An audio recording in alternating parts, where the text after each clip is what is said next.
for a lot of people that are hiring salespeople. Do they need to really understand my industry? Did they come out of my industry? Do they come out of the types of clients that we are trying to go sell to?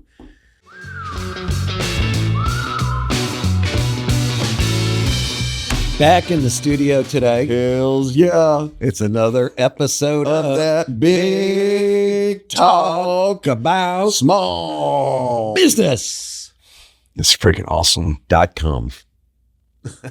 Sign up, subscribe, send us money, send us products. Send us money. What? Send us money. Send us money. We'll talk up your product Heck yeah, if we like it, though. That's right. We're not just for sale at any price here. So we have our standards. let's kick off about talking about sales. Mm-hmm. So if you're starting a business, I would say the most important number one thing that you could do. Skill to have. Skill, Action. priority, freaking investment towards Yeah. sales Yes. and finding you a good sales structure, team, director, associates, presentations, sales. Because like we talked about, there's only problems in business. They're either good or bad. Right. Sales brings good problems. Exactly. Everything else brings bad problems. Yes. The good part about sales is you get revenue, right? Yes. The bad part is you actually have to do it. That's right. That's right. But who cares as long as you have the revenue? Exactly. You can we'll do figure things. that out, right? Yeah, 100%. I mean, it starts with you, though, as the owner. You've got to be able to sell, right? If you can't sell it, nobody's going to do it for you, probably. 100%. And you don't have to be, quote unquote, a good salesperson. No. But you have to be the one out there doing sales. You're always selling as the entrepreneur. As a matter of fact, most of the great entrepreneurs I've met are excellent at selling. Yeah. And they may not be trying to sell, but they know the product intimately. They see the vision. They are out there. They're having conversations with their clientele, making custom type of project plans and scopes, and they can make the decisions, you know? They know what problem it solves. Yes. Isn't that fundamental? 100%. I mean, 100%. but you're so right about that when you say you don't have to be the, quote, sales persona that a lot of people think is required, that you're some super extrovert or whatever. You really don't. You can be a lead programmer, entrepreneur, starting your business like we've had a couple of folks in here talking about. But remember the one conversation we had, he's a great programmer, has the idea. Yeah, about Sean. Yeah, Sean. But Sean doesn't want to be the one selling. Right. But you can't do that, Sean, if you're listening to this episode. It's true, Sean. And we talked about that. Yeah. And I feel like that he kind of disregarded, because nobody wants to admit that that's what needs to be happening, because that is such an uncomfortable territory for him. Yep. But the reality is like he is still the best salesperson for the entire organization, and he has to be leaned into that. He has to absolutely be leaned into it. Yeah. I mean, I think about like Joe Somweber, who was also on our show.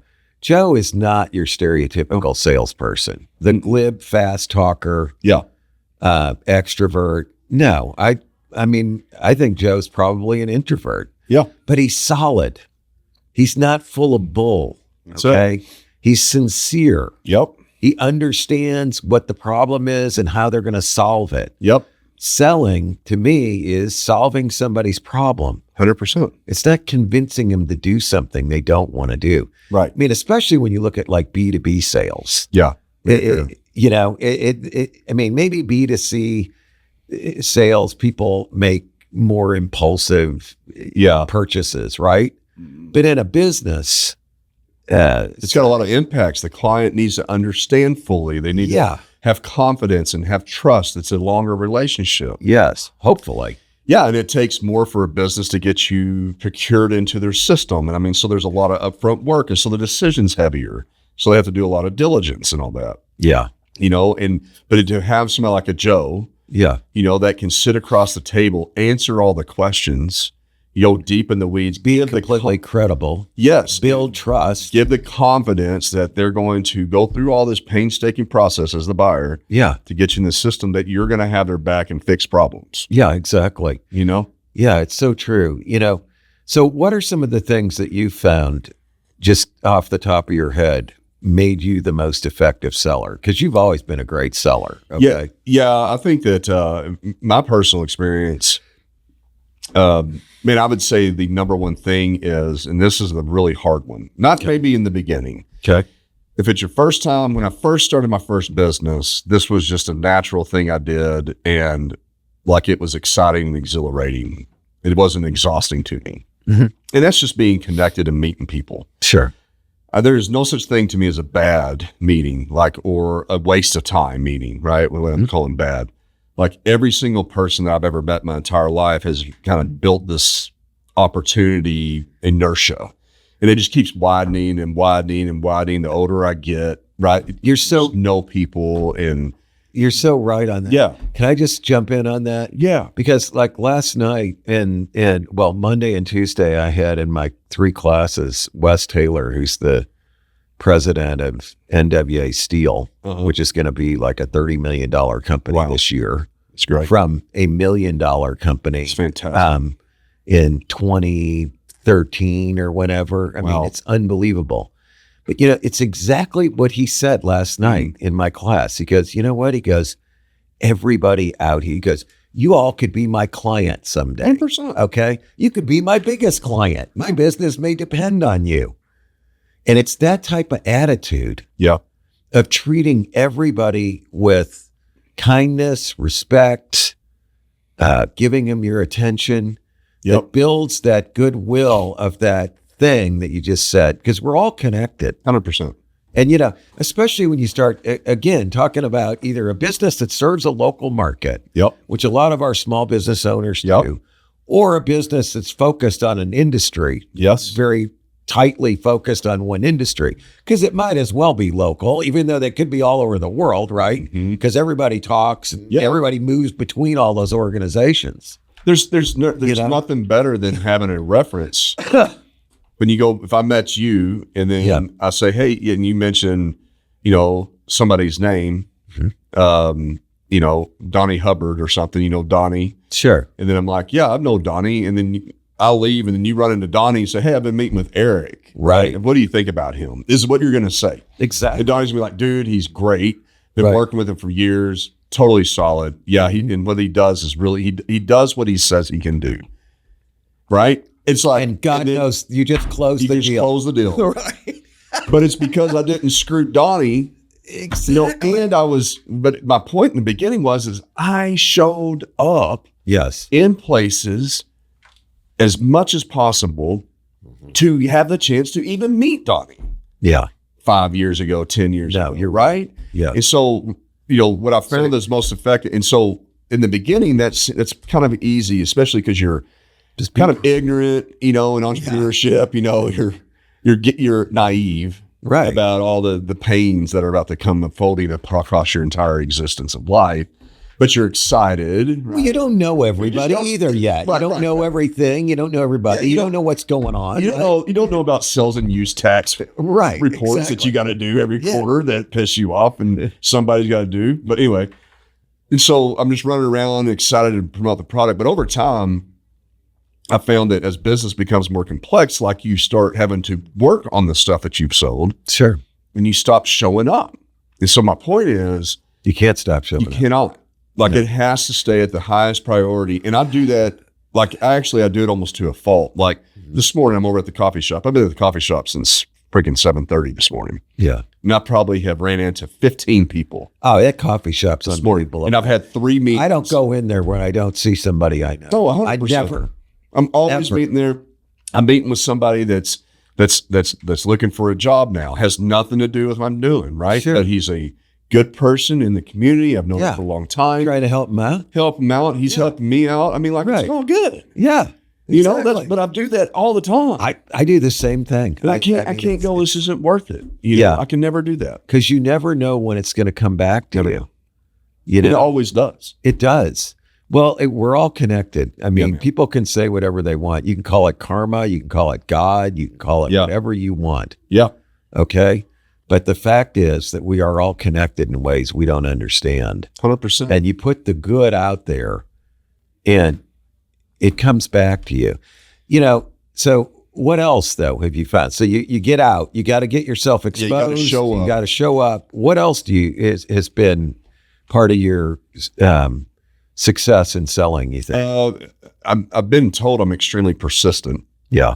And I don't know that might be a natural thing, you know, for me. Like it's more of like, I believe that this is good for them and I'm just going to keep knocking until something happens, right? Well, it's the same way you treat your businesses. Yeah. It's like you encounter obstacles, things that would shut other people down, but you just keep going. And then you overcome every time, right? Yeah. And then I follow back up later and they need me and everything's okay now. Right, you know? right. And it always works Boy, out. do I understand that. Yeah, right? Yeah. And so I think that persistence is a key. Like, sure. You know, there's a lot of stats to it, you know, even like for professional salespeople, you know, that are even popular influencers. You know, it's like it takes 7 follow-up calls. Oh, yeah. We've all heard that one. Right. But I mean, but it's so true. 7 contacts before you're going to make the sale. Yeah. And you got to have 7 deals in the pipeline to close one. I mean, it's like there are numbers out there. Yeah. There are odds that bear out over time. Right? Yeah, and it's who's the person that's going to play the quantitative game. Yes, and so you can't. And you have to have persistence to get through those things. You know, because I'll be the first to admit, like when I worked for a company, I remember I was selling title insurance. You know, of all things, and I baked all these Otis Spunkmeyer cookies, which, by the way, when you bake your own Otis Spunkmeyer cookies, you can get into the Pentagon with these things because everybody loves them so much. I didn't even know you sold title insurance. Oh, yeah. There's always something about you. That's right. I did it for about a year and a half or so. But I had my own Otis Spunkmeyer cookie oven in the office. This is, I'm sorry, I spit everywhere. Most genius sales strategies of all time. Get you an Otis Spunkmeyer cookie oven. Yeah. You get frozen cookies. You make them cookies. You put them, and you make cookies there at the office, and you put them in bags, like 2 chocolate chips, and you fold the little package and you staple your business card on it, and then you got like 20 cookie deliveries. Who doesn't like that, dude? I'm telling you, it's wonderful. And I would drive around Northwest Arkansas. I love it, but knocking on banks and brokers and stuff like that, and I'd walk in and I'd have like 10 cookie bags, and everyone loved me so much. Now I'd eat the hell out of them. Yeah. So I got fat a little. Oh yeah. You got fat. You know, I did. But I mean, I was eating too many cookies, but you could get in the door with those cookies, man. Everybody loves cookies. That's funny. You know, years ago, I remember I was an HR director for this company in Texas, and I was constantly getting called on by Kelly girls. That's what it used to be called. Okay. Then it went to Kelly temps. Okay, so they got rid of the quote girls. That was obviously too sexist. Sure. But so I'd have these 2 women they'd come by my office every single month, and they always brought me stuff. Well, they bring you. They'd bring me the mouse pad. They'd bring me the coffee cup. They're always Kelly Green. Okay, they'd bring me the floppy disk drive. You know, swag. Yeah, the keychain, the whatever. All right. Yeah. The stress release ball. Your desktop calendar is full, and it's like all these billboards for Kelly temps. All right, and then lo and behold, one day, that the receptionist is not going to be there, and the backup person is not going to be there. What do I do? Who do I call?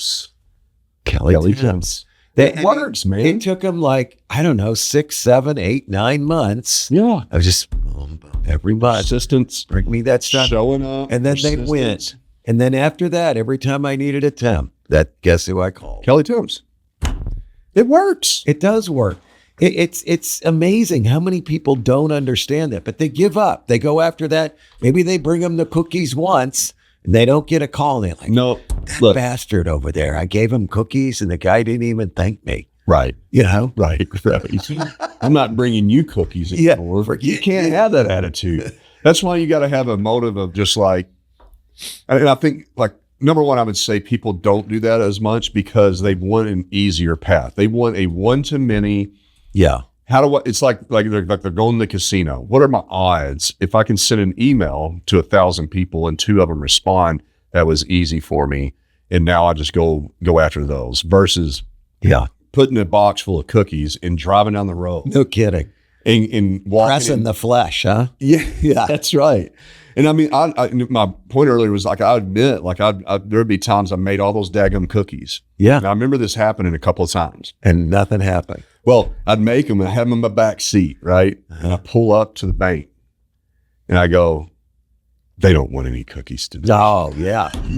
Talking yourself out of I said, I'll just pull out. I'm like, it's noon. Everybody's at lunch. Oh, man. Dude, I know I did it a few times. Sure. But we've all done that. Yeah. That's I don't think anybody talks about that much. Yeah. But like that total depletement of confidence, or like you're annoying and uncomfortableness, so much easier. I'm just going to go ahead and go to lunch myself. But I wasted that opportunity. Sure you did. And you got to figure out how to pierce through that puppy and to show up with the goddamn cookies. Yeah. What do you think about the strategy of telling people something that you can't do or that you don't do as well as a way to build trust? Like, you worked as a server at a restaurant. Yeah. And I know you've been to restaurants before where you're like, well, what do you think? Should I get the linguine with the clam sauce, or should I get the chicken cacciatore? Mm-hmm. And when they say to you, you know what? We're known for the linguine with the clam sauce, but the chicken cacciatore, we don't sell much of that. Okay. Yeah. As a tactic. Yeah. To build trust. Yeah. What do you think about that 300%. As a sales approach? People love that, man. I mean, sometimes you got to give people the news. Like, I do a lot of business, done a lot of business with the Lewises over there, mm-hmm. Lewis Automotive mm-hmm. Group. I mean, it really, if I need a car, the first place I'm going to go is to see them. Yeah. Okay. Because I know them. I also do a certain amount of business with Superior. I mean, it depends on the brand. Yeah. Right. Yeah. Because I know the people who own Superior, but also.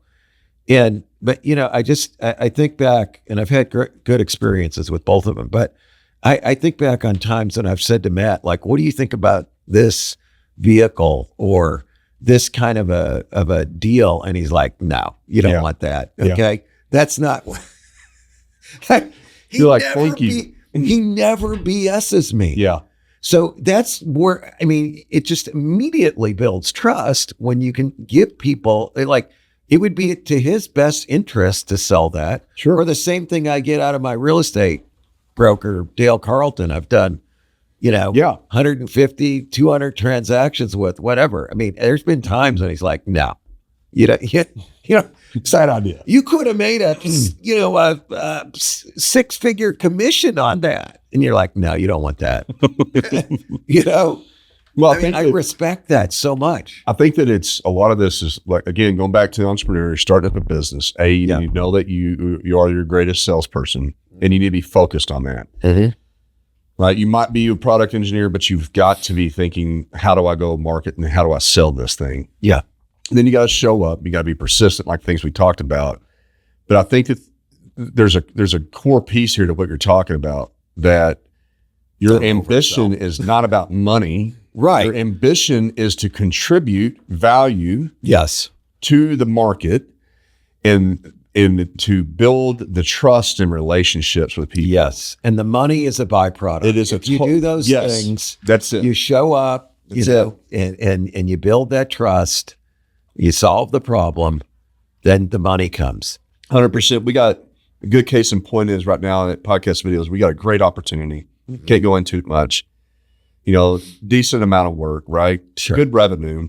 Yep. That the team's already been like, looking at the costs and they're looking at as a mentality of like, okay, good amount of revenue. Now, how do we make good margin on this so that it's a good business, good financial? Right. Yeah. And I'm over here going, hell no. I want to spend every penny that's coming in that door back onto that client. Exactly. 100%. Because the potential is so great. Yes. Yeah. Don't let the nickel get so big it hides the dime. Sit behind it. Like, as a matter of fact, I might lose money on this because here's what I'm going to do. Yeah. I am going to blow the minds of that client. Yeah. And I'm going to perfect the product that we built. Exactly. And there's a residual value of doing it because it creates a whole new line. Yes. They buy more. Now I go to the market, sell more, and now I have a great case study and a great reference.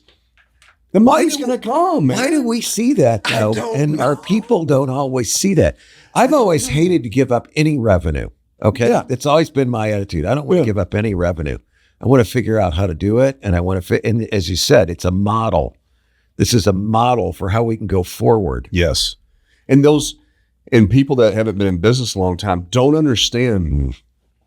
Like, we have been investing and building a business to get to this little sacred opportunity point. Sure.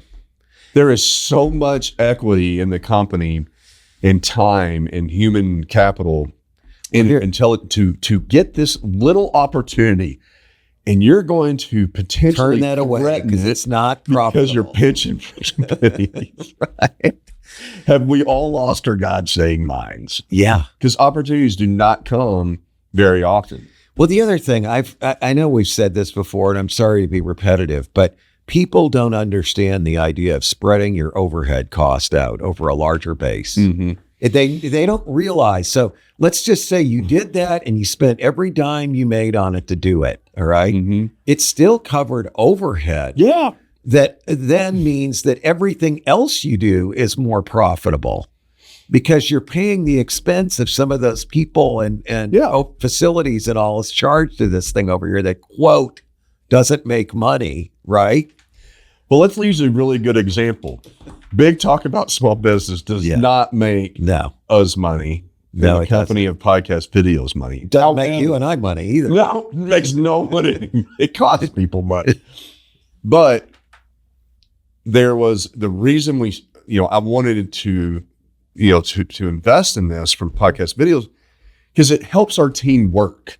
Right. We learn things through it, right? You're doing business with your own business. Yes, dude. I was the first client of business. Isn't? I mean, see, that's so important. So I can see and watch how the experience is. Right. And then the team can have some portfolio. And it's safer ground to screw up. Because, I mean, they don't, it's not good to get in trouble by the owner and the host of the show. Right. With your acumen and superiority that you have over other people.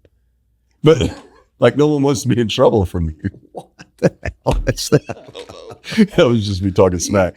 But it does apply a real pressure in a less risky environment. It's a laboratory. It's using your own business as a laboratory. It is. But my biggest thing is I would not want to cancel this show now. Let's say we learned all we could from it, right? Yeah. Because there's some value that's coming out of this. We're able to, with the social videos, shorts that we're sending out from Big Talk that flow through and it's connected to podcast videos. So it's a marketing vehicle. Exactly. Yeah. We get to talk up podcast videos and how great it is on the show. I mean, it's true though. Yeah, and it adds to our overall analytics. Right. And then, podcast videos can reshare that with their network. And so it demonstrates more of the quantity. And so as to your point though, why would a normal person would go, oh, well, you're not making okay, let's strike that entire show, kill it. I'd be like, no, dude. That's the problem, in my opinion, with the quote, these people who quote, we want data-driven decisions. All they want is data-driven decisions. What data are you looking at is my question. All decisions are data-driven. I'd never say that. Okay. Yeah. Because the data is not always clear. It's not all, I can't just quantitatively say, well, what we make on doing this show, right? Because there's all these residual benefits. Yeah.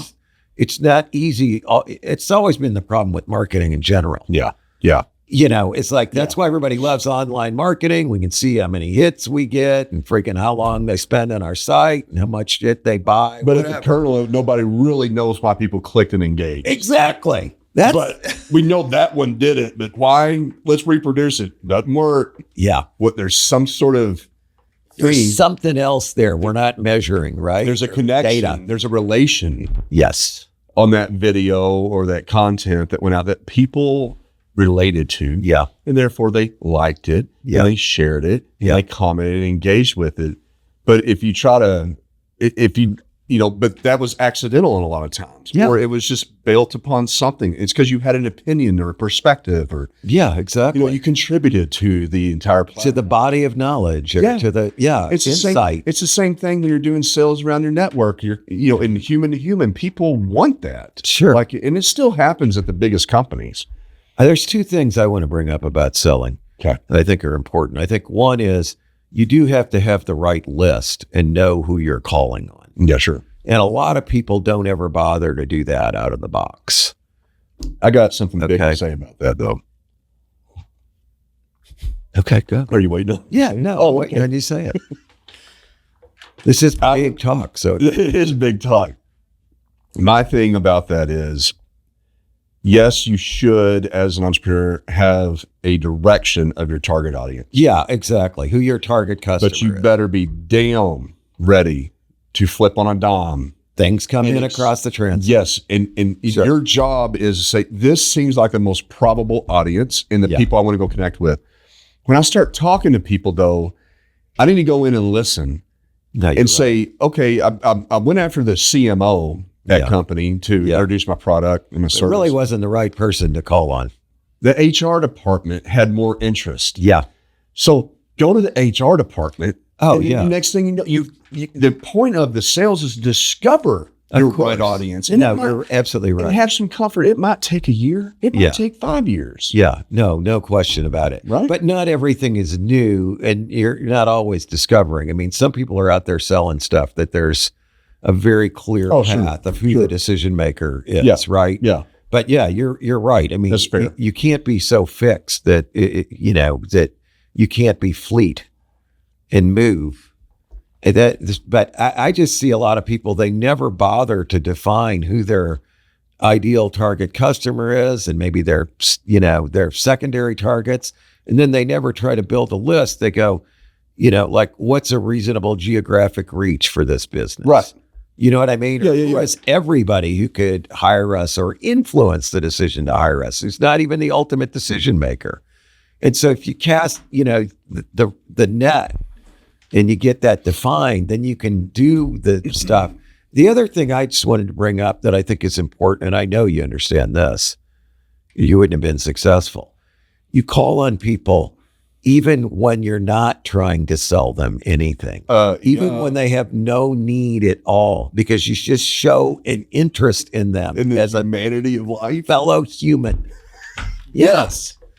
And that goes back to our point earlier. It's the money, the success, the business is a byproduct of just being genuinely a contributor. Yeah. I think the contributor word to me keeps that's when I think about why do I do the things I do, I'm trying to contribute back. I'm trying to add a little bit more value to this planet, in the way, because I trust myself to contribute. I need to, because if I don't, there's a lot of people that shouldn't be, that will be. Right. And so, I get it. You've got insight you want to share. Yeah. You've got knowledge that you want to share with people. And it's positive. I want to help people. Yeah. Well, I believe that. And you also make people feel good. Yeah. But that's also part of it. That in a way is contributing. Sure. If you call somebody and you talk to them and when they get out the phone, they like it. Love it. They feel more inspired, more energized. Helped their day out, gave them some sort of break from all the freaking bull crap that's going on. Yeah. It's like, man, it's nice to because if you call me and say, man, I'm just checking on you, brother. How you been? I'm like, good. I'm like, I might be in the middle of some shit. I'm like, okay. But then I get off the phone. I'm like, fuck, Mark gives a shit. I know. I was thinking about that. No, I wanted to call you the other day because I was coming back from the airport and I drove past your house. Yeah. Up there on the hill. It looks fantastic. And they show it to you. And then the 3 casitas, the way they all lined up out there and tied into it. Yeah. It's just like a vision. To it. It was like a vision as I approached it, and I'm heading toward it. Just the whole thing just came into view there. I thought, wow, that's fantastic. Good. I'm glad it's really taken form as it's been framed. Yeah, man. I'm going to need to have you out there. And that's all my wife that did that. She had a great total vision for that. It's a great site plan, and the forms, I think, really look good out there. But see, if I had done that, you might have said, hey, that's nice. Mark noticed our house going up out there. Yeah, he's engaged in my life. Yeah, it makes me feel good about all the millions of dollars I'm spending. Yeah, a little good for right now. Yeah. Yeah. Even though I'm like, God bless. It's all out. Everything just goes out. That's the mode I'm in right now. We bought another house too. I don't even know if I told you. Yeah. We close on it in less than 2 weeks. This is after the house that you just bought. Yeah, that was 2 years ago. I mean, now we redid that house and we're still working. How long have you been living in that new house, the house you're in right now? 2 years. No, it has not. We moved in like March. Yeah, we did. Of 2020? Of 2024. Yeah. Oh. And we're still spending money on that. And I said to my wife, I'm like, oh my God, honey. I go, you realize all it's going to be between now and the time we sell our current house is just outflow, outflow, outflow, outflow, outflow. Okay. So I guess if I showed you my new house we're buying and you said, oh, that's really going to be great. You're really going to like that. You get excited and you're okay to write a check. Yeah. Then you'd be like, can I hit you up for a $500 contribution to the American Heart Association? Sure. Yeah, man, I appreciate it. It's so true, man.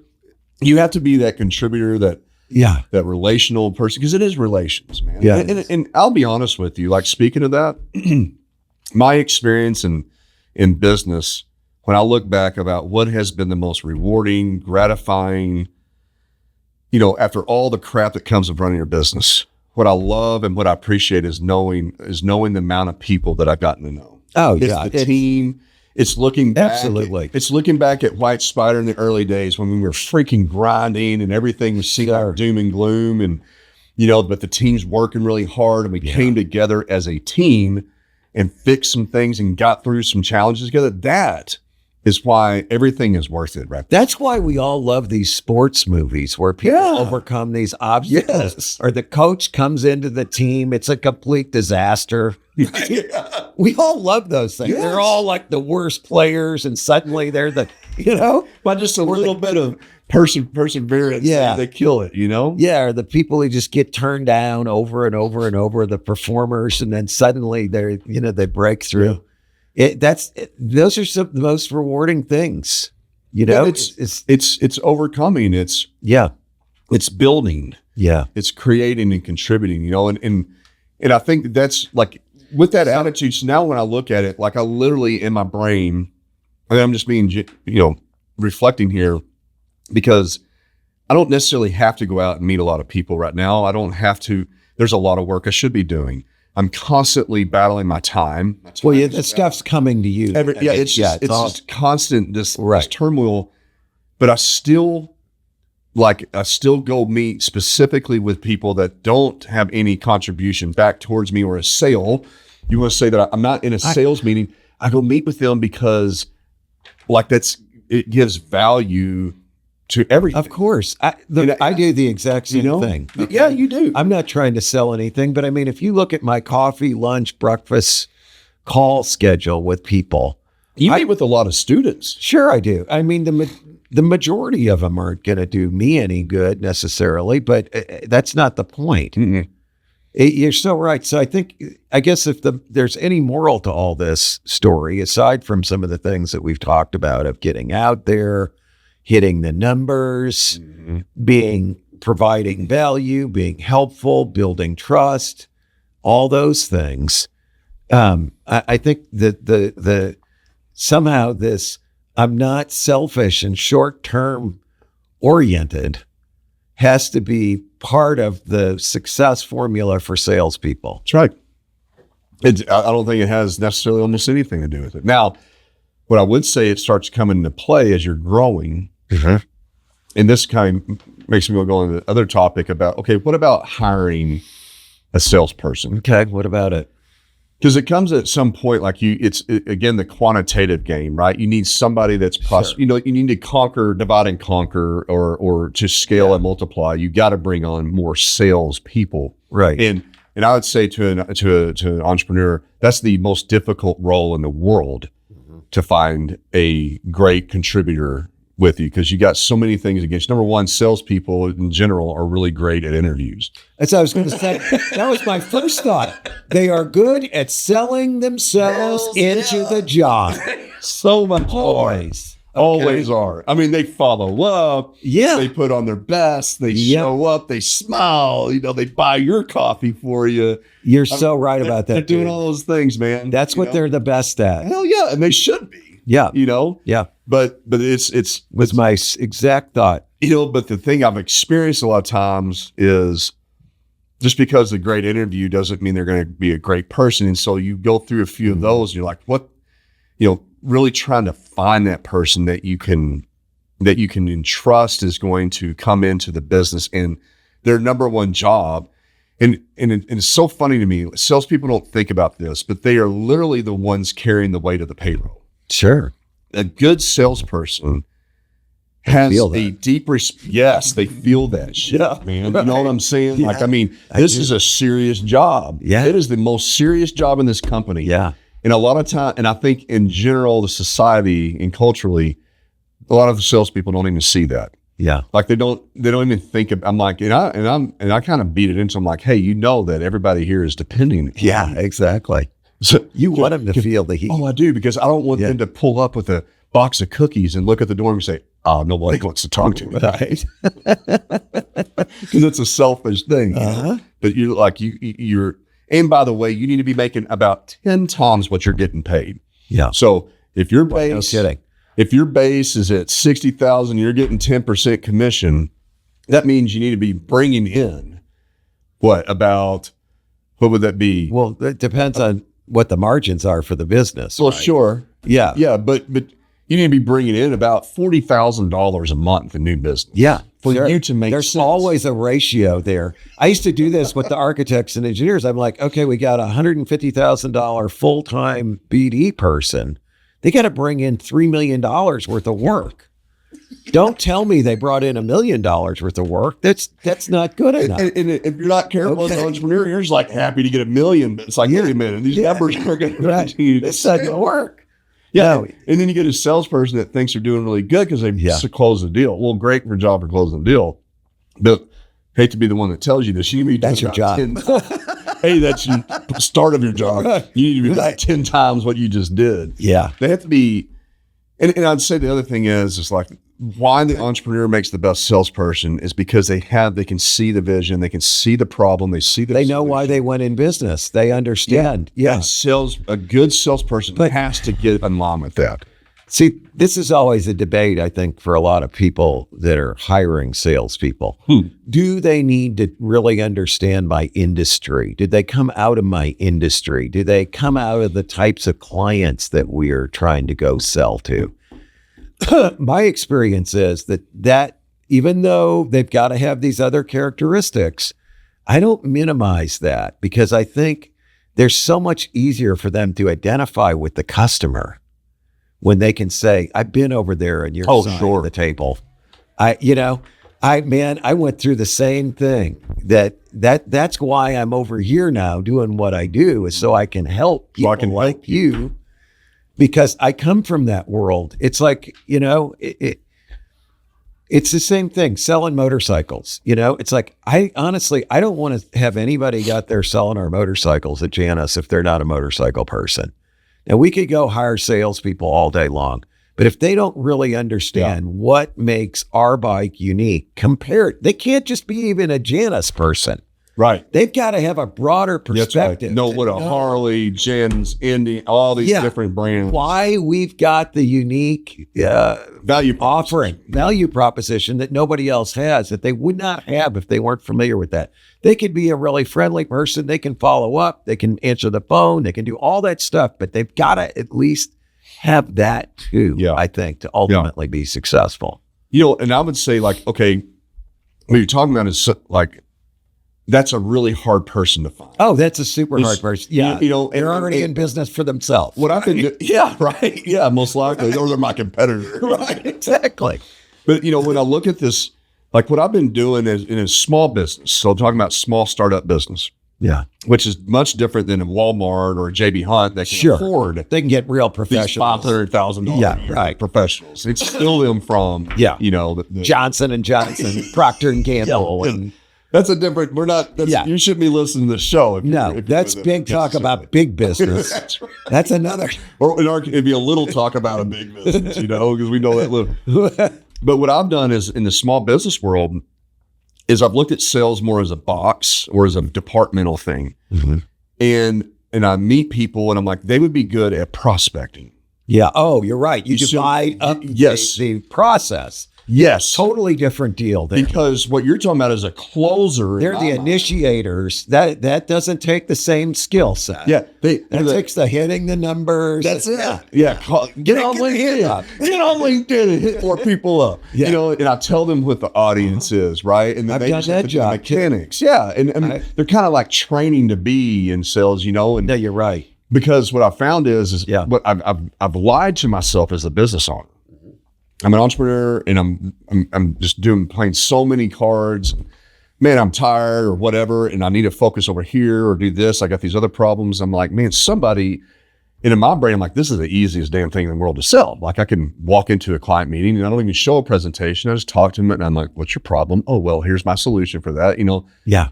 It's easy. Yeah. I can see the future, and what this thing's going to do, why they don't do it right now. And and all the other products that they could use and what's wrong with them, right? Exactly. He's just the easiest job in the world. Yeah. I'm going to find me a good salesperson and, hey, I need you to go do that while I'm over here doing this.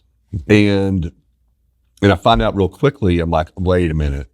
Why aren't they closing? Why aren't they reaching out to more people? It's because they have such a huge learning curve. Mm-hmm. And then it starts deteriorating on them and it starts becoming like this thing that's not good. Mm-hmm. But I've started to be able to piece it off to where I'm like, man, this person is like got a really strong, charismatic, engaging, like Jeremiah. Sure, exactly. He's great at meeting people. Dude, He's great. You can walk in, press in the flesh. Bro. He smiles. Dude, and everybody's like, who's that? And who are you? What do y'all do? Like he's that guy that like. No, I get it. Walking, I can just see him like open up the double doors at the convention center. At a big trade show and everybody watches. Right. No, I get it. Podcast videos all over. Yeah. No, you're absolutely right about that. And so he would be great at opening those doors, is what you're saying. Yeah, exactly. And so why put more pressure on something in that role? There's more that they can do in this box, versus, but the closing side, how do I get more engaged in that? So it helps me because now my box got smaller on the sales side. If I can just show up to important meetings. Yeah, he's vetted out the opportunities. Exactly. That's what you're saying. And then even I come in and then I have somebody else that takes the reins and just records everything, produces the quote, follows up, does all that. So you can actually, as multiplied your effectiveness. You can put box 1 and 3 and you're still in 2. But you got to scale to a certain point where you can have that. I mean, don't you? I don't know, man. Like, I think that in some case, but if you do it right, like as long as you're driving revenue, you can help to offload the parts of you as the entrepreneur. But it requires that kind of planning, that vision of how those boxes work, and then to prioritize that. Because what I've done incorrectly and still do today is I get box 1 and I get box 3. And I'm responsible for box 2, but then I kind of disregard box 2 because I'm over here too busy and I forget about box 2. Right. And I let box 1 and 3 try to take care of 2. Yeah. And then nothing's really closing. Right. I got it. But then I jump back in 2 and we start closing shit. Then I jump out because I get distracted and then it starts crumbling down a little bit again. But if my goofy ass would sit there and focus on box 2 like I should be and quit getting because back to the opening discussion, this is the most important thing in the business, bar none, period. No, you're right. Ready to level up your show? At podcastvideos.com, we offer industry-leading recording and expert marketing to help your show reach more listeners. From creation to distribution, we've got you covered. Visit podcastvideos.com and elevate your podcast today. That's my problem. We got no business without it. I know, and I need therapeutic help. Yeah. To keep me focused on box 2 because like that's my challenge, right? And is like if and I try to put it on the freaking calendar. I try to make mental notes of it. I try to force myself if something's always coming up and intervening and distracting from my box 2 work. Yes, I get it. And But I have been doing a little bit better. And what I do is I force myself to kind of play more in box one and start setting meetings on my own of people I know. And it forces me to be in box two. Because you go naturally from box one to box two, right? They don't want to let you out of box two if you met them in box one. That's right. Yeah. You have to go You're in box two. because you set the next meeting. Right. I get it. And so I could do a lot better job on even like this discussion. Like I don't even know that I've even talked about this with my sales team. And this would probably be greatly helpful for them. But those are the types of things I think that like driving that clarity as an entrepreneur in the sales umbrella and how it can work and how you can modify it from a startup with being scrappy. Yeah. Because the other thing I'd say, box 1 and 3, because they're not the industry experts like you're talking about. Box 1's the prospecting and box 3's the close, right? Yeah. It's the contract. It's the itself. paper. It's right. I got it. And then what's great about that, box 3 can then start at box 1, 2, and do the full cycle for that same client. Yeah, right. Because we don't need refer. box 1 and box 2 anymore, right? They just keep coming back to box 3. Yeah. And then, and now there's a lot more of a pool of people to hire in the 1s and the 3s than there is the 2. But when you put 1, 2, no, you're right about that. It becomes very expensive, right? Very, very risky. No, and low, risky because it's low probability that people are good at both. I get it. And they'll sell your ass during the interview. Yeah. Yeah. You're so right. 1, 2, 3. I'm so excited. You can take this entire thing off my plate, have a good one, take it over, and then you turn around 90 days later, nothing's closing, and then you got another problem. I want to bring up another aspect about all this. When we start talking about hiring salespeople, well, two things. One is we had somebody that made us a proposal recently in one of the businesses I'm involved with that said, we use psychological testing for all our salespeople. I'm automatically skeptical of that. I'm sorry. I am very skeptical of that. Send me a psychologist. I was an HR person. I have seen such wildly divergent personalities. I'm going to gamify your psychological test. Exactly. In fact, my first wife, was a psychologist. Oh, what? Licensed. All right. Okay. Her specialist thesis, it's called a specialist paper, was on faking in personality measures, meaning how people can pick up on what the test administrators are looking for and give them that. Yeah. Okay. Yeah. Anyway, it's real. People do it all the time and they can pick up on it. I'm very skeptical of that. But I think the other thing, though, that is a big problem with a lot of salespeople, when you really come down to it, they don't believe. They don't. It's always, I can sell anything if I believe in it or I believe it's good. I think a lot of salespeople are out there selling stuff that they don't really think is that good or it's worth what they're charging. Yeah. Yeah. How can you overcome that? Can you overcome? I don't know that you can. I don't know that they can. And I think a lot, if they, and the problem is how do you pick like this? The soonest you can maybe pick up on something like that is about 30 to 60 days into the job. If you're lucky. Yeah. And that's probably the earliest. Yeah. Because and the problem with sales folks is like you have to be very attentive to them. And I don't do the best job that I should on that. I mean, I think about it all the time. Like I need to get my crap together. I'm talking to you right now. You got to be selling them. Dude, right? You have to coach and you have to talk and you have to build a relationship with them. Yeah. They got to really become a very tight relational person with you. So if you're an entrepreneur and you bring on a salesperson, that's you basically have brought on a child for your business that you have to care for that person. You are so right about that. Because if you stop caring for them, they're gonna go out and party a little bit. Well, I find that with almost anybody I hire. That's fair. I mean, it's like, especially early on, they because I never had a job. I never took a new job I didn't hate or regret. Yeah. When I took it for the first 2 or 3 months. Yeah. It's always like, oh my God, what did I get myself into? So if you can help them get through that and you keep selling them on the vision and the mission and why we're doing what we're doing, you can get them past that to the point where now they've got their little internal engine going. You're saying that, and a lot of things just hit me all at once. When you hired me back at Swaggy White back then, Now is why I agree. I read a book. I mean, like I took your job, the job very seriously. And I was like, Yeah. all right, I'm going to get my shit together because I've been an entrepreneur. I don't, now I have something real I got to do. Yeah. You got a real job, right? Real job with Lots expected of you. Yeah. And it's a lot of problems. It's a big role. Nothing's defined. It's all a mess. Okay. I'm like, okay. There you go. And so I read that book, First 100 Days, which is one of the better books I've read in my career. But it's all about the first 100 days of when I start my new job are the most important for the rest of my trajectory at that company, Sure. my career, right? In that role. And so when I walked into it, I was like, these first 100 days, I'm going to be relentless about how much effort I'm learning, picking up, talking with people, meeting everybody in the company, understanding processes. Like I just dove in with that mentality of like, not that I didn't go in with the mentality, this is a 10-year career and I'm going to learn gradually and over 10 years.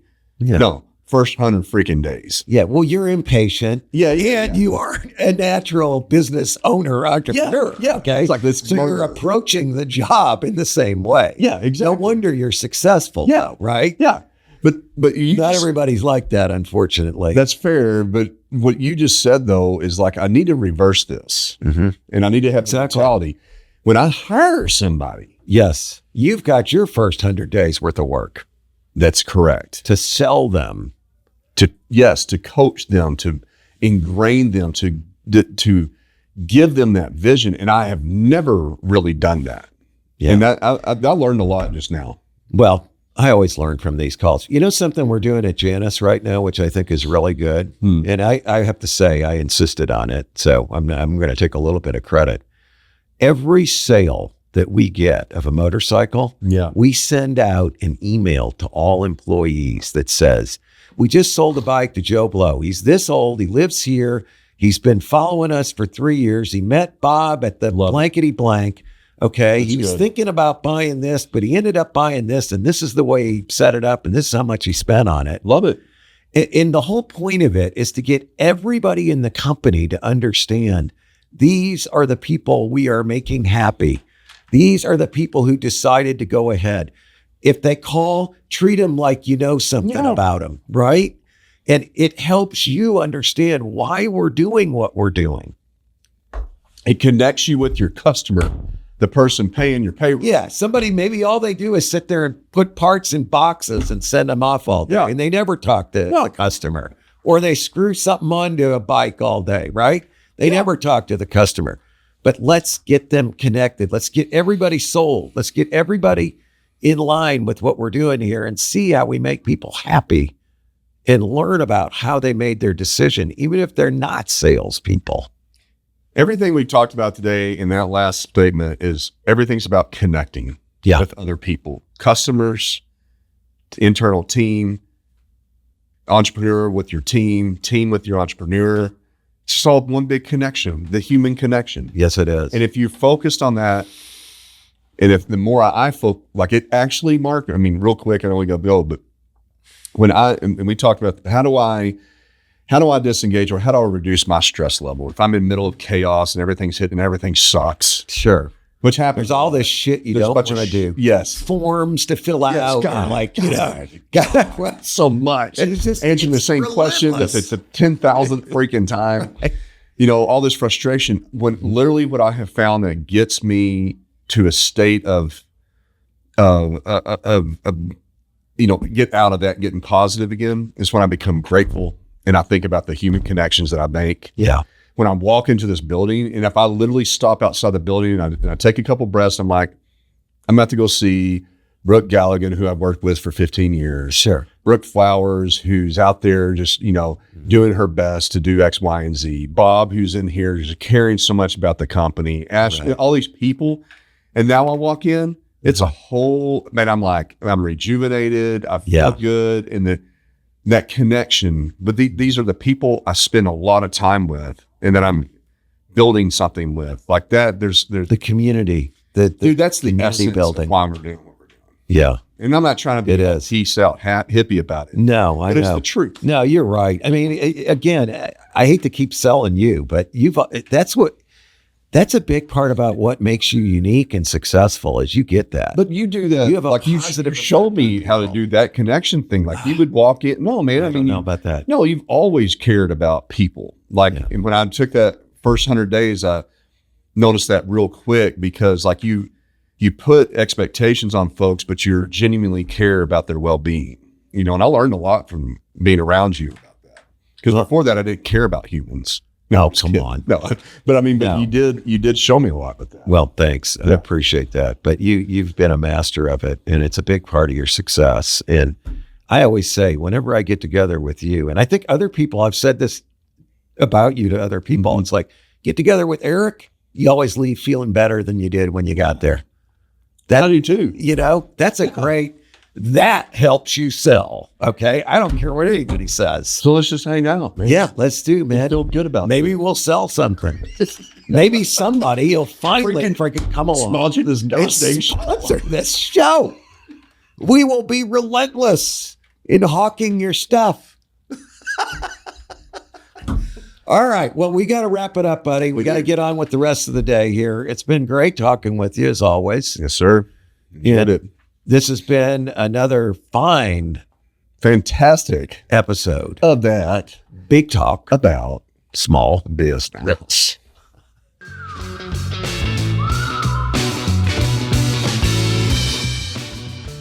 Thanks for tuning into this episode of Big Talk about small business. If you have any questions or ideas for upcoming shows, be sure to head over to our website, www.bigtalkaboutsmallbusiness.com, and click on the Ask the Host button for the chance to have your questions answered on the show. Stay connected with us on LinkedIn at Big Talk About Small Business. And be sure to head over to our website to read articles, browse episodes, and ask questions about upcoming shows.